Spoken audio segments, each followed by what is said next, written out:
que a fé vem pelo ouvir, e ouvir a palavra de Deus. Isso é um processo, isso é um desenvolvimento que não se projeta instantaneamente. Há diferenças, há níveis de desenvolvimento da vida de fé. O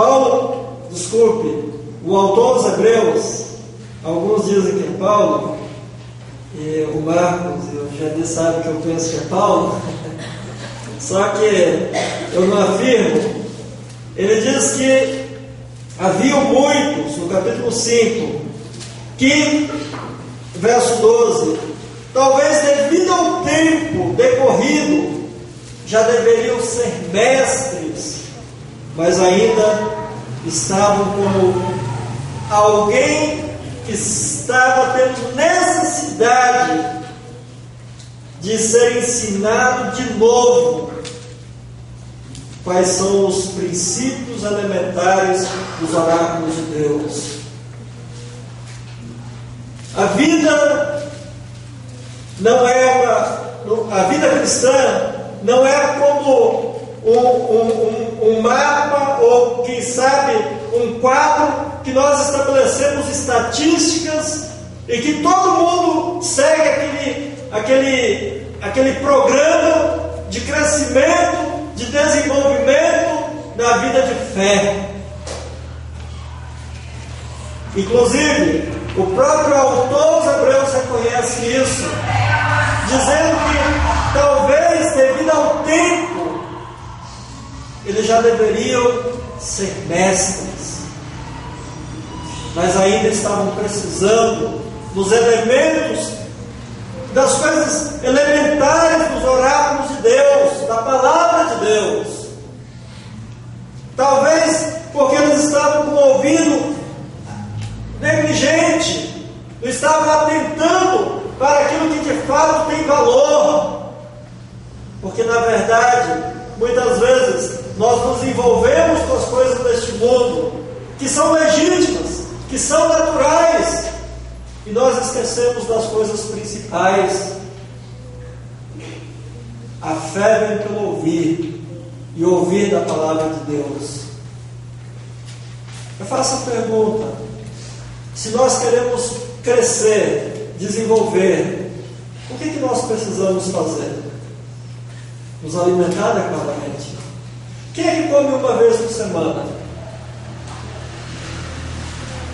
Pelo menos 3 vezes por dia, né? Café da manhã, almoço e janta. Isso sem contar os lanches, né? As lambiscadas que nós damos no dia a dia. Quantas vezes nós nos alimentamos da palavra por dia? Ou por semana? Muitas vezes nós queremos um crescimento instantâneo. Nós achamos que tem uma fórmula mágica para o desenvolvimento de uma igreja. E por isso tem igrejas por aí correndo atrás de tudo que é novidade, de tudo que é técnica, em busca de um crescimento artificial. Inclusive, falar em crescimento artificial, o Instituto conseguiu, depois de muita luta, depois de muitos anos, construir uma granja. E nós temos lá os pintinhos que já são frangos. Em 40 dias, menos de 40 dias, eles já estão com, me parece, quase 2,5 kg. Um frango que naturalmente criado no terreiro, ele levaria 6 meses.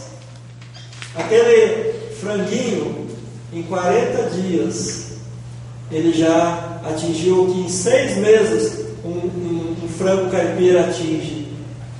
E tem muitos que pensam que no terreno espiritual talvez tenha algum tipo de ração mágica, ou que tenha algum tipo de hormônio e que produza esse crescimento artificial.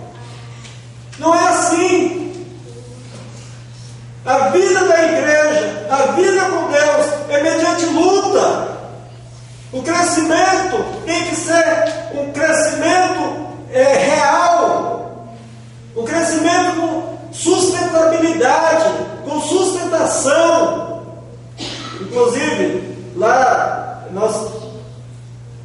temos que, o granjeiro, aliás, né, tem que ficar atento àqueles franguinhos que estão ficando aleijados, porque não estão aguentando o peso de tão rápido que estão crescendo. Por quê? Porque a estrutura deles não sustenta aquilo que é feito de modo artificial. Quantas vidas, quantas igrejas estão talvez passando por um crescimento tipo furacão, rápido, instantâneo, mas deixa atrás de si um rastro de destruição, porque tantas pessoas que talvez hoje nós conhecemos, que dizem: eu já fui crente. Cadê a fé? Aonde está essa fé que deveria ser sustentada pela própria palavra de Deus, e não só sustentada, mas embasada da palavra? Quantos estão correndo atrás de novidades? Tem tantas igrejas crescendo, e como eu falei, através de, quem sabe, técnicas de marketing, manipulação de massas, no qual a palavra de Deus muitas vezes é relegada a um segundo plano. Eu já ouvi dizer que tem igrejas hoje, pastores hoje, dizendo que hoje nós já estamos na época do louvor. A palavra a pregação já foi do século passado. Quando a Bíblia diz que a fé vem pelo quê? Ouvir. E ouvir do quê? A palavra.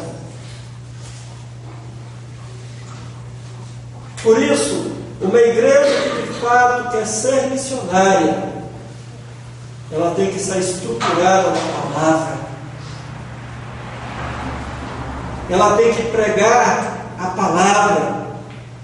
Mas para que ela pregue a palavra, ela tem que o quê? Conhecer a palavra. Porque como é que eu vou pregar a palavra? Dizer que é a palavra de Deus, se eu não conheço a palavra? A fé vem pelo ouvir. E a fé, irmãos, é uma coisa tão importante na vida da igreja e na vida do indivíduo, que Paulo diz aos Romanos, capítulo 14, verso 19 e 20. Escuta. Romanos 14, 22 e 23. A fé que tens, tenha perante ti mesmo perante Deus, ou tenha para ti mesmo perante Deus. Bem-aventurado é aquele que não se condena naquilo que aprova, mas aquele que tem dúvidas é condenado se comer, porque o que faz não provém de fé. E olha o que Paulo diz: tudo o que não provém de fé é o quê? Aqui Paulo quer combater dois extremos que tem havido dentro da igreja. Um é que muitos não compreendem a sua liberdade.